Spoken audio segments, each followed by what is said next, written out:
సద్గురుభాయే నమః. అపార కరుణోపేతం సద్గురుం సర్వతోముఖం కైలాసవాసినం దేవం శివానందముపాస్మహే. వేదమయీం నాదమయీం బిందుమయీం పరపదోత్యదిందుమయీం మంత్రమయీం తంత్రమయీం ప్రకృతిమయీం నౌమి విశ్వవికృతిమయీం. వేదికను అలంకరించిన పూజ్య పీఠాధిపతులు శ్రీ శ్రీ శ్రీ కమలానంద భారతి స్వామి వారికి ధన్యులు, విద్వన్మూర్ధన్యులు, వేదిక ముందున్నటువంటి సహృదయులందరికీ కూడా నమస్సుమాంజలి తెలియజేస్తూ, ఈ సభ సకారాత్మకమైన సభ. సత్యమేవ జయతే, సత్యకళ, సత్యరథం, సత్య విగ్రహం, సంస్కృతం, సూత్రములు, సుబ్రహ్మణ్య శాస్త్రం. ఇందులో సకారంగా ఏముందండి? అందుకే సకారాత్మకమైన సభకు నమస్కరిస్తూ, నోరివారు కూడా సత్యమైన వాటిని అధీతి బోధాచరణ ప్రచారణై అన్నట్టుగా వారు అధ్యయనం చేసి ఇతరుల శిష్యులకు బోధిస్తూ దాన్ని ప్రచురిస్తున్నారు. అధీతి బోధ ఆచరణ ప్రచారం.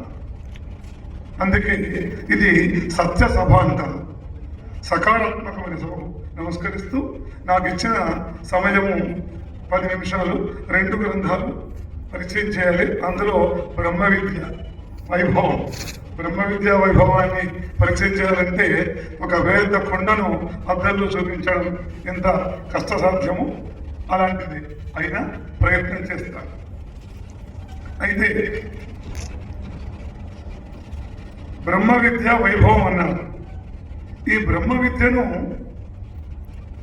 ఈ 2 పుస్తకాలు ముందు మనం అధ్యయనం చేసే ముందు నూరు సుబ్రహ్మణ్య శాస్త్రి గారి మాటలు, అలాగే వారణాసి వెంకటేశ్వర గారి మాటలు, గుంటుపల్లి వారి మాటలు చదివితే మనం కొంత పుస్తకం గురించి మనకు అవగాహన కలుగుతుంది.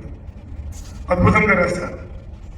ఇవాళ కాలేజీలో 1 గంట సమయం దొరికితే అలా అవలోకనం చేశారు. ఈ బ్రహ్మ విద్యను ముందుగా బ్రహ్మ అథర్వుడికి, అథర్వుడు అంగిరికి, అంగి భరద్వాజుడికి, భరద్వాజుడు సత్యవవుడికి ఇలా ఉపదేశం చేసిన తర్వాత ఆ తర్వాత పరివ్యాప్తమైంది. అయితే బ్రహ్మ విద్య తెలుసుకోవాలంటే ఉపనిషత్తులు పట్టుకోవాలి. ఉపసమీపే నిషీదత. మీరంతా కూడా శ్రీవిద్యోపాసకులు. ఎవరైనా ఒక తత్వాన్ని డీప్గా తెలుసుకోవాలంటే ఉపనిషత్తులు పట్టుకోవాలి. అందుకే ఉపనిషత్తులకు ఎవరి పేరు? తత్వం అని ఒక పేరు, రహస్యం అని ఒక మరొక పేరు, వేదాంతం మరొక పేరు, జ్ఞానకాండ అని ఒక పేరు. ఇన్ని పేర్లున్నటువంటి ఉపనిషత్తులు పట్టుకుంటేనే మనం శ్రీ విద్యను సాధించగలుగుతాం. అలాంటి శ్రీ విద్య సాధించడానికి బ్రహ్మసూత్రాలు, ఉపనిషత్తులు, భగవద్గీత, శృతులు, స్మృతులు కూడా వీటిని జోడించాలి. అలా మరి ఇందులో బ్రహ్మ విద్యలో మళ్ళీ 2 పర అపర అన్నారు. మరి పర అంటే ఏంటి, అపర అంటే ఏంటి? నేను సింపుల్గా నేను కాలేజీలో పాఠాలు చెప్పడం కాబట్టి అదే పద్ధతిలో చెప్తున్నాను. పర అపర అన్నారు. పర ఏంటి, అపర ఏంటి? అపర అంటే మనందరం ఇక్కడ 4 వేదాలు, వేదము, యజుర్వేదము, సామవేదము, అథర్వవేదము, శిక్ష, వ్యాకరణము, ఛందస్సు, నిరుక్తము, జ్యోతిషం, కల్పము, ఇవి అపర. మరి పర అంటే ఏంటి అంటే ముందు అపరా విద్యలో సాధకుడు పరిపూర్ణత్వాన్ని పొందితే పర అనే స్థానానికి వెళ్తారు. అందుకే పర అపర అన్నారు. ఈ బ్రహ్మవిద ఆప్నోతి పరం మనకు తెలిసిన మాట. పరం అంటే ఏంటి? దానికంటే మరొక ఉత్కృష్టమైనటువంటి స్థానం లేదు. అది పర అపర విద్యలను మనకు సంప్రాప్తింపచేస్తుంది. అయితే కళ్యాణానంద భారతి స్వామి వారు 19 సూత్రాలు సత్యరథంలో, 25 సూత్రాలు సత్య విగ్రహాలు అందించారు. అథాత సత్యరథం వ్యాఖ్యాస్యామ. ఎవరు ఏ సూత్రం రాసినా ముందు అథాతస్థం ప్రవక్ష్యామి శుద్ధ కైవల్య ముక్తిదం అని అనే శబ్దంతో అథాదో బ్రహ్మ జిజ్ఞాస, అథాదో ధర్మ జిజ్ఞాస మనం వింటుంటాం. అనే శబ్దంతోనే ప్రారంభమవుతుంది.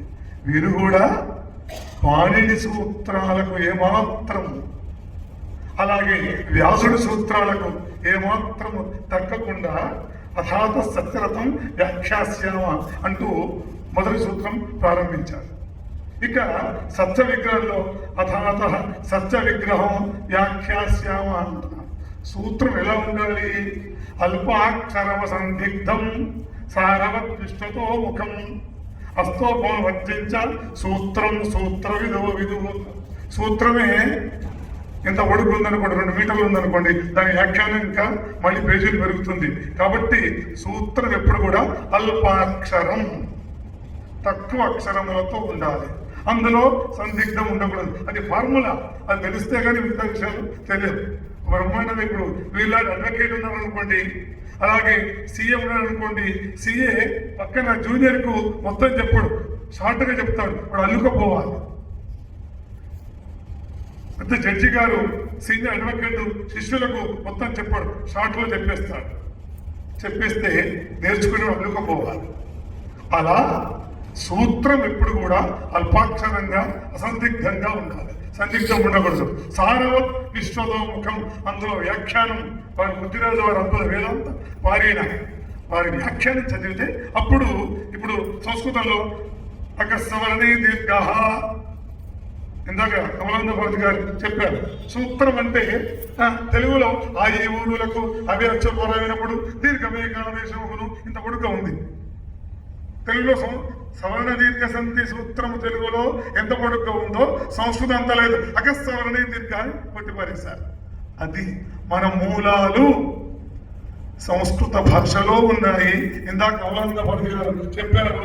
తెలుగే క్వశ్చన్ మార్క్ ఉన్నటువంటి ఈ పరిస్థితుల్లో ఇంకా ఇప్పుడంతా బుక్ కల్చర్ లేదు, లుక్ కల్చర్లో ఉన్నటువంటి ఈ సమాజంలో కూడా నూరు సుబ్రహ్మణ్య శాస్త్రి గారు కళ్యాణానంద భారతి యొక్క సాహిత్యాన్ని ప్రతి సంవత్సరము ఏదో ఒక పేరుతో, ఏదో ఒక కారణం ఉండాలి కదండి, కారణంతో అధీతి బోధ ఆచరణ ప్రచారణ చేస్తున్నారు.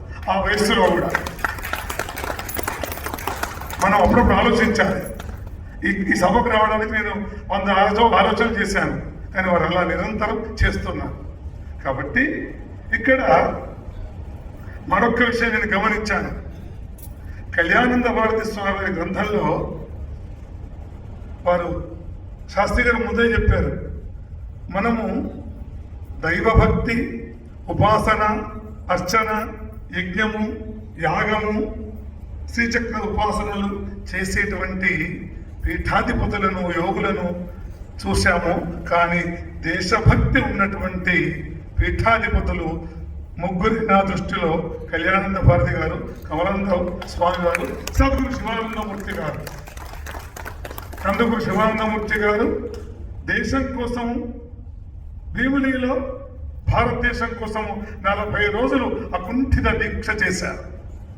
మా శైవ మహాపీఠానికి పీఠాధిపతిగా వ్యవహరించారు. వారి గ్రంథాలయంలో 16,000 గ్రంథాలు ఉంటాయి. భీమిలిలో ముందుగా వెళ్ళగానే భారతీయ జెండా కనబడుతుంది అక్కడ. అలాంటి దేశం కోసం, ధర్మం కోసం దైవభక్తితో పాటు జోడించినటువంటి మహనీయ తపస్సంపన్నులు ఆనాడు కళ్యాణానంద భారతి స్వామి వారి గ్రంథం చదువుతుంటే సుబ్రహ్మణ్య శాస్త్రి గారి ముందు మాటలో అది చూసి అక్కడ ఆగిపోయారు. అలాంటి వారు కళ్యాణానంద భారతి వారు. సైన్యం అవసరమే. ఇప్పుడు రకరకాల ఆర్మీ వచ్చేసింది. ఒకప్పుడు రథబలం, అశ్వబలం, గుర్రాలు, ఏనుగులు, రథాలు, సైన్యం ఉండేది. ఇప్పుడు నీళ్లలో సైన్యం, ఆకాశంలో సైన్యం, భూమి మీద సైన్యం. టెక్నాలజీ పెరిగింది కదా. ఆ రోజే కళ్యాణానంద భారతి గారు ఆలోచించి దేశం కోసము మూడు ఉండాలన్నారు. శాస్త్రి గారు చెప్పారు. దేశం ఏంటవి?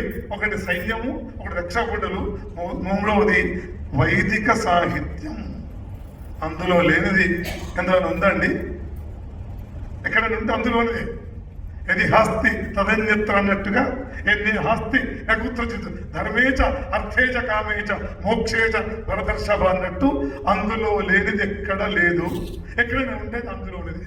అందుకోసం ఎంత దూరదృష్టి చూడండి కళ్యాణానంద భారత స్వామికి. అందుకే ఏం చెప్పారు? దేశం కోసము సైన్యం ఉండాలి, రక్షకబడులు ఉండాలి, అదే సమానంగా వైదిక సాహిత్యం పరిఢవిల్లాలి అని సెలవిచ్చారు. ఆ మాట నాకు చాలా చాలా నచ్చింది. ఇకపోతే స్వామివారు ప్రపంచంలో సిద్ధ సంకల్పులు, సంకల్ప సిద్ధులు ఇద్దరు ఉంటారండి. సిద్ధులు ఏదైతే సంకల్పిస్తారో అది సిద్ధి అవుతుంది. సిద్ధమైన వాటిని సంకల్పిస్తారు. మన ముందు ప్రత్యక్ష ఉదాహరణ కమలానంద భారతి గారు. అలా సిద్ధ సంకల్పులు, సంకల్ప సిద్ధులు ఈ రెండింటిని సమన్వయం చేస్తూ జాగృతం చేసినటువంటి కళ్యాణానంద భారతి గారు ఆయన చివరిగా వారిచ్చే సందేశం ఏమిటి అంటే, ఈ రెండు గ్రంథాల్లో అద్భుతమైన రెండు వాక్యాల్లో ఒక్క ఉపదేశం చేశారు. ఈ చక్రము, శ్రీ విద్య ఇవన్నీ కూడా వారికి మాంతాచార్య అన్నారు. నేను చాలా కాసేపు ఆలోచించాను. మళ్ళీ చదివితే ఆ మకాల పంచకాలు వాళ్ళు నిషేధించారు, మాను అంతం చేశారు. కాబట్టి ఈ మాంతా ఏంటని ఆలోచించిన తర్వాత మళ్ళీ చదివితే అప్పుడు తెలిసింది ఈ పంచమకారాలు వాడు నిషేధించారు. అందుకే మాంతాచార్య అని చెప్పారు. ఎన్ని విషయాలండి! ఇవన్నీ విషయాలు చెప్పడానికి నాకు సమయం వారు ఇవ్వలేదు కాబట్టి, అధ్యక్షుల వారి ఆజ్ఞను పాటించాలి కాబట్టి వారు మనకి ఉపదేశించిన ఒక్క విషయం చెప్పి నేను వివరిస్తాను. భారతీయులందరూ యథోచితంగా తమ విధి నిర్వహణలో సత్యస్వరూపులు కావడానికి సాధన చేయాలి. అప్పుడే సత్యమేవ జయతే. ఆ సంకల్పం సిద్ధిస్తుందని యథాశక్తి ఈ రెండు గ్రంథాల్లో ఉన్న విషయాన్ని నాకు చెప్పడానికి అవకాశం కల్పించినటువంటి సుబ్రహ్మణ్య శాస్త్రి గారికి నమస్తు మంచి తెలియజేస్తూ స్వస్తి శుభం భవతు సర్వత్ర సదాశివ కృపాబల.